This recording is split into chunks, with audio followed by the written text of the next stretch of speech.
Welcome everybody. This is Indian of SD Cast with our co-hosts Brett Davis, Yo. Tim Broadhead. Hello. Hello. This is our first episode here, located at the Anthony King's studio. Attorney Kings. Attorney Kings. I've never called him Attorney Anthony, Kings. but that might be a new nickname for him. Anthony King. He's Anthony. Attorney King's studio. Next time we see him, we'll call him Anthony. Hi Anthony, how you doing? And This is a perfect venue for you, for both of you. I mean, she is the face of Indian. She is, and this is a beautiful facility. I love it here. Yes, very beautiful. We were inspired by Indian of SD. When we go there, we don't want to leave. Well, I definitely don't want to leave here. You got a couch, you've got a bunch of candy. Like, I'm good. There is an obsessive amount of candy here. It's tempting. It's With good. Doing squats this morning, I'm eyeballing those Starbursts over there in the corner. You could never go wrong with Starburst. No. Starbursts. There you go. Awesome. Well, thank you, Brett, for having us and Yeah. letting us start this means of media. It's not very common that you see podcasting in the power sports industry, and it's something I've always believed in, and I think there needs to be more of it. I've always been a huge advocate for trying to put out more information and videos and conversations and making it more genuine to the customers. Sometimes I think there's a little bit of a disconnect for those working in the dealership to the customers of what we really see and what we hear, and it's just the new age. It's the new way of doing things. This is why I stalked her and made the hire that I did. She is doing exactly what my vision was from day one. And we've always, it fits right in with our strategy because we've always tried to do things different. We felt like the industry was stale and just everybody was Me Too players. They were doing the same thing that everybody else did. And we started doing different things, and it's shown and it's resonated really well with our customers. But I mean, she just did verbatim everything that I've tried to do for the last couple of years. She just summarized it beautifully. Well, you have a very good eye for talent because your team is exceptional. Yes, and Angel's been a big part of that, actually. She came in and told me some areas where we did have some problems, and we took care of it, and we filled it out with not only new people, but she had the eye to put current people in different roles that has really worked out. So what do you think separates you from the competition? Because there is definitely some difference, I would say. And I would say when I'm in your location, I see the passion in everybody that's there. A lot of people don't have to be there. It's like they want to be there, which is a big part of success, I think. When I go to the other places, sometimes people don't help you right away. No, I mean, this is why I did this, is I felt like this is a type of purchase that's an emotional purchase. It's not one that people need, like a car. And I felt like I was always treated like a number. They didn't care whether I ever came back again. And I thought, you want to create an environment where people want to come back over and over and want to hang out and want to get to know your brand and your dealership. And it's because it's an emotional purchase. You want to capture that emotion while you're going through the process of buying the vehicle and just continue that all the way through. It's just an amazing thing to watch people who've always wanted to ride but maybe been too nervous or just needed some event in their life to push them to do it, and then when they realize it, it's amazing, and you get to be a part of that. Do you think, well, you said a while back, was it May was one of your best sales months? It was our best sales month. It was just off the charts. And I think there was a combination of things at play. First of all, the power sports industry did very well post people coming back from COVID. But also, this team has been in place for a certain period of time where all of their hard work and the things that they've done, the benefits are starting to show. You did different things, didn't you? We did. There was just, again, if you treat people the right way, they not only come back, but they tell people about you. And the worst thing that I think a lot of businesses don't get is it's the people that aren't happy that speak the loudest and tell the most people. And so you need to focus on everybody equally and treat them the same way and treat them with respect. So I think that was a big part of it. But honestly, it's just the team. People come in, they love being around this team, and they ask for people by name. They call them out in reviews specifically, talk about the person they dealt with, and we get some really long reviews, and that takes a lot of effort for people to do. And the fact that they go through it just speaks volume about the experience they had.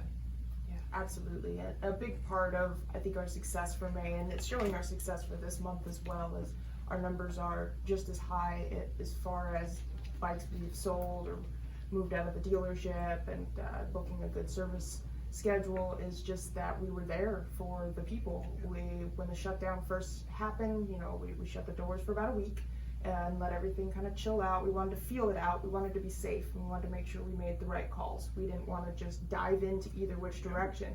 So we were very careful about that. And then as that week went on, we were getting phone calls and text messages and customers that were like, hey, like I crashed. What do I do? Everywhere's closed. And I was like, holy cow, like people are still living, like people are still riding their bikes. The service departments are able to stay open. Service is essential. If you're riding a motorcycle, you need to be able to have that support system, whether you're on a bike currently or maybe you need one, something breaks down.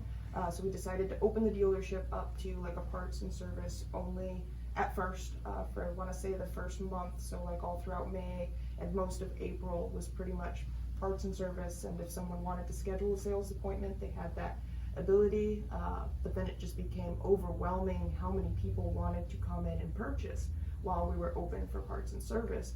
So as May came around the corner, it was like, you know what, let's just open it up. Let's take our precautions, let's be careful, and let's just open up and start allowing people in and doing face masks, hand sanitizers everywhere. We got the plexiglass like guards up on the counters, and it really paid off. Our customers seemed to really appreciate that we made ourselves available for them. Yeah, and we didn't cut any staff.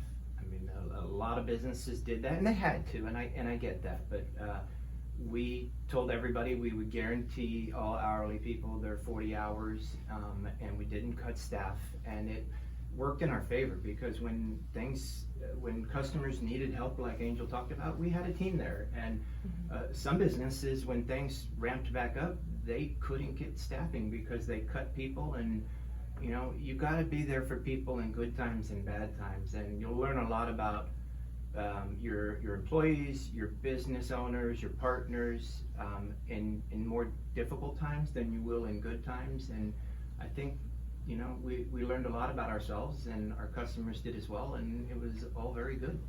The best job of promoting that and executing on it, but we had the infrastructure in place for it. And honestly, a lot of customers like to ride their bike. Even though you offer the free pickup and drop off service, that's part of the fun, is riding the bike into the dealership and dropping it off, and either taking one of our loaners home or hanging out. What you do with your business is something that I think all businesses can learn from. Thank you. It's not just motorcycles. You're in the people business. Well, and I think today's consumer wants that. And so if you're not giving that to them, no matter what industry you're in, you're going to have some problems. Yeah, it's really what drew me into the Indian brand. I came from an import shop. I'd started working in a Ride Now that had, 6 or 7 different manufacturers, Yamaha, Honda, Suzuki.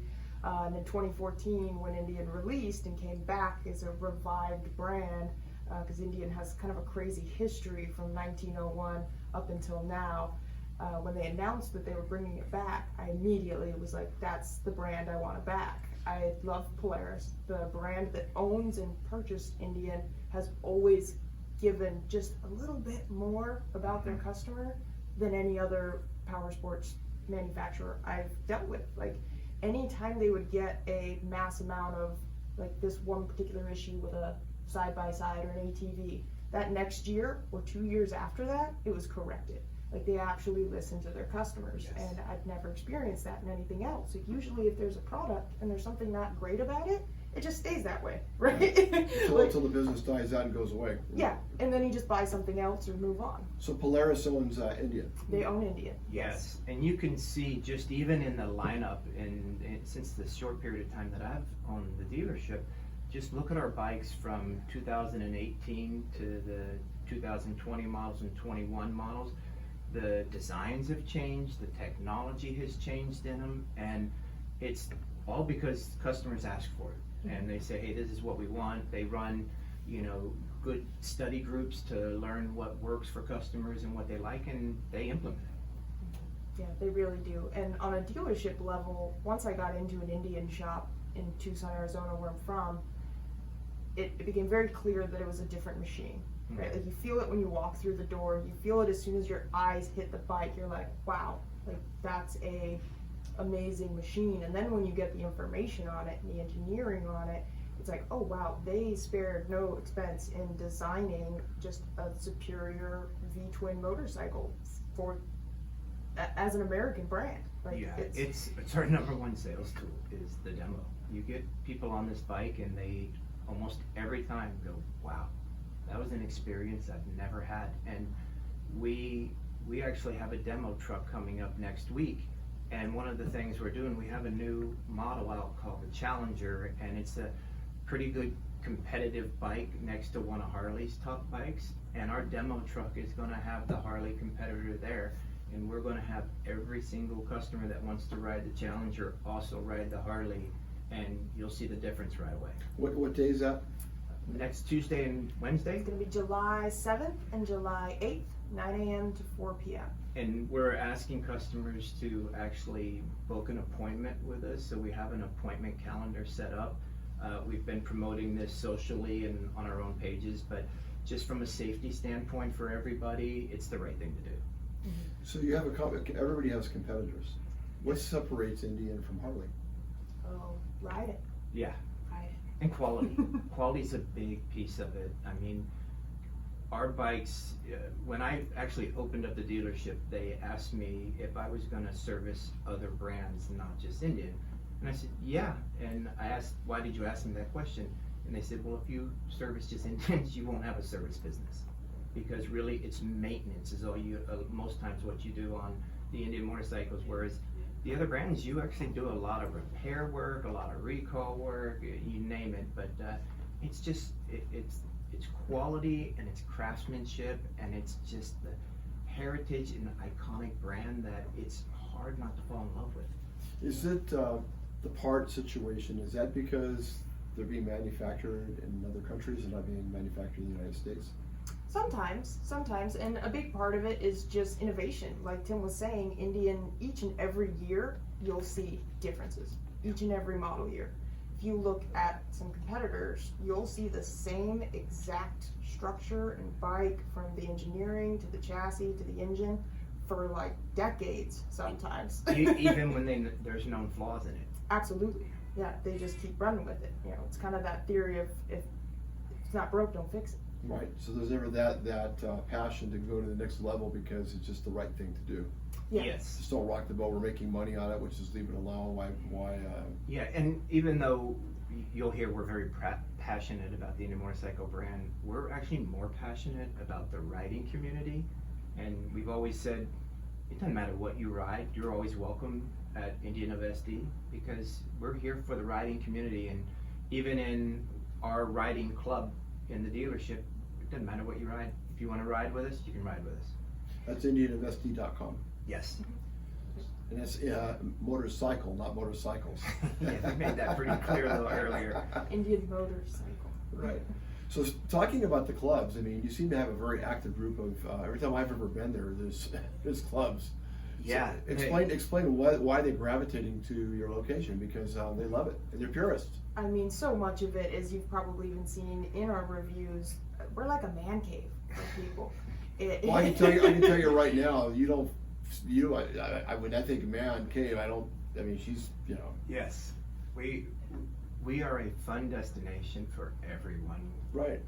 You have a lot of female clubs, or no? Yes, in fact, our female statistics are probably the best. It's definitely the best in Southern California, and it might be the best nationwide, and it's because we focus on it. We have really good apparel and almost equal representation as far as styles and quantities in the dealership, and we really, because we focus on all customers, we give everybody that same experience. unfortunately, a lot of dealerships, if a female walks in there, they won't even be given the time of the day. And it's just, Wow, really? and the reason is 85% of most buyers are males. And to me, it doesn't matter. I'm gonna go after that 5% population just as strong as I'm gonna go after that 95% population.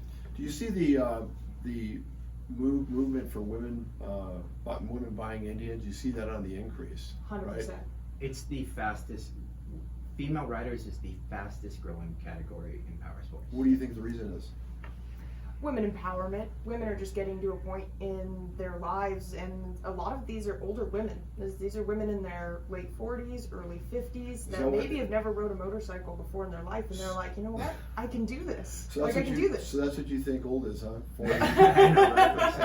Oh my goodness. No, but I just mean like they're not like 18-year-old girls are like, oh, they're all young women. Like, no, these are women that have probably rode on the back of somebody's bike for a long time, and then at some point in time decided like, hey, if she can do it, I can do it. And then they go through the paces, they take their class, and they're like, wow, this is really, really empowering. And then they tell their girlfriends, and it spreads and it grows.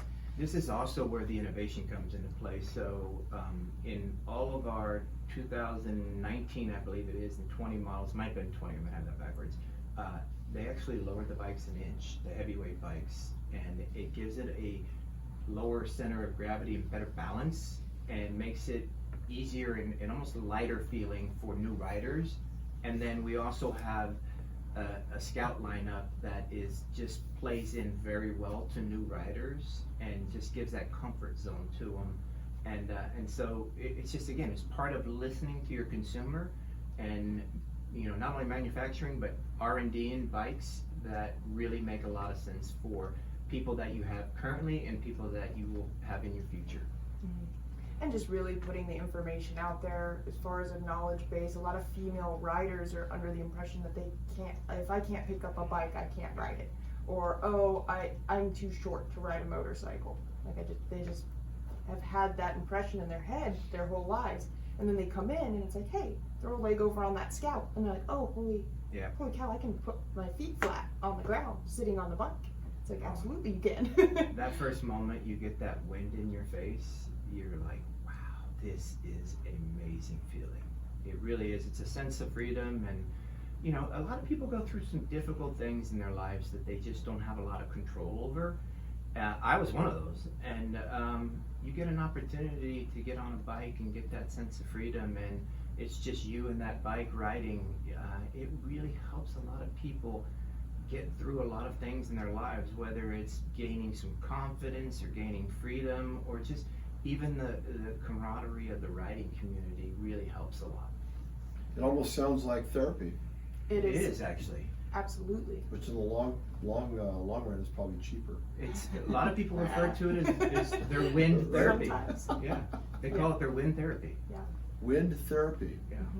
Yeah, there actually is like a level of meditation to it when you're riding, because you're focused on the bike. Like if you're not paying attention to your shifting and your throttle and turning your head and following your lines, like you're gonna have a bad time, like you're gonna have a bad day. So you have to be involved, like it's not negotiable. So when you get to that point and you find that like even till of mindfulness on the bike, you're like, I can do this all day. Yeah, it's You pretty just wanna stay interesting. there. Since I started riding, I've actually become a better driver in my car, because when riding, you focus on so many different things because of the safety aspect of it, and then when you get into a car, you're like, wow, I wasn't really paying attention before this, and then obviously a motorcyclist on the side of the road or a car on the side of the road, I just keep going. I'm like, they probably have AAA, it's all right. I stop every single time now when I see it, because that's what other riders will do.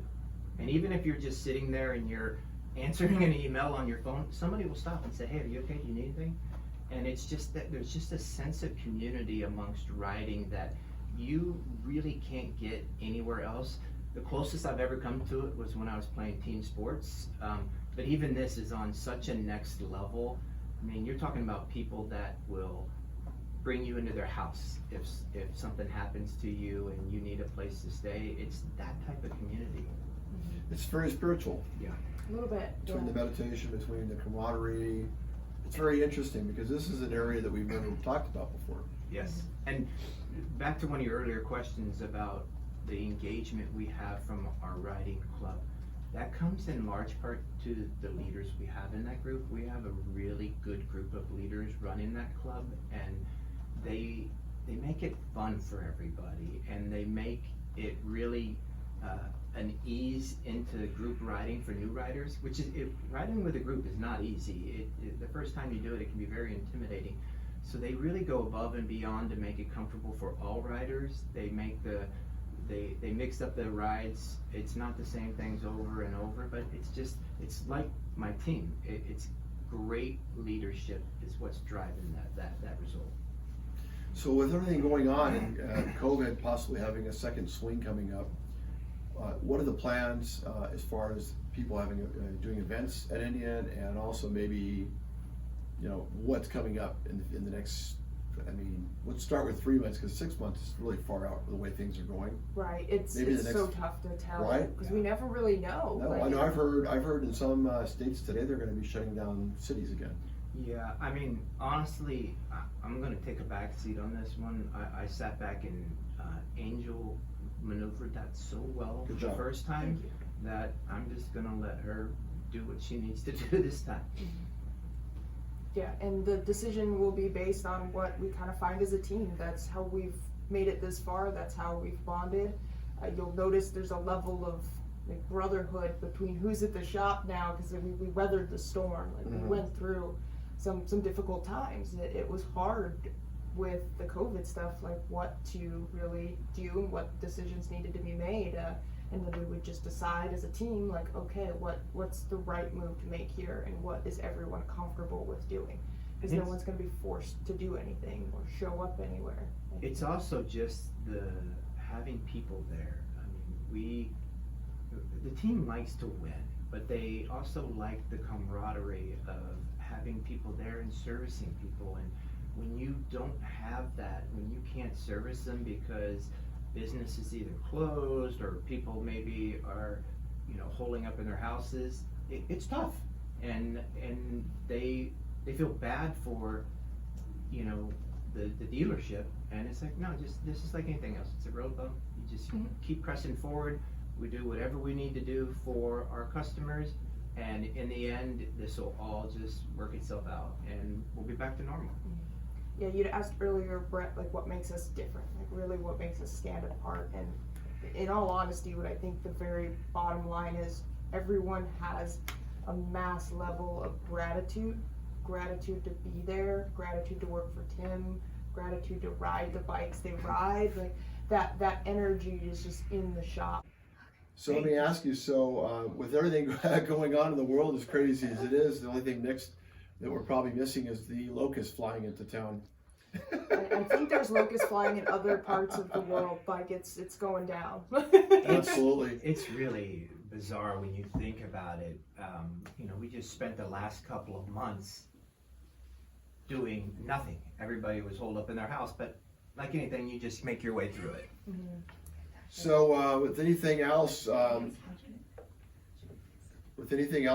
is coming up, what would you what's coming up that you can tell us about? So the biggest thing that we have coming up is we are having the demo truck out to our dealership. We're going to be power on each individual bike. They can ride as many of the bikes they want. We'll have pretty much almost all of the 2020 lineup, as far as like you can ride a Scout up to the Chieftain, up to the Challenger, and then even take the Challenger Challenge. So you'd ride the Harley and the Challenger back to back and kind of decide how you feel about those two models there. So on a closing note, what would you like to say, Tim? I hope everybody out there stays safe, and we're always there for you, and just come in, and even if you just need some service or anything else, we're always there for you. All right, everybody, thank you for listening. We will be hosting our Indian of SD cast the last Monday of every month, so we will be back again August 31st. Thank you, Brett. Thank you, Tim, and we'll see you guys next month. Take care. Thank you.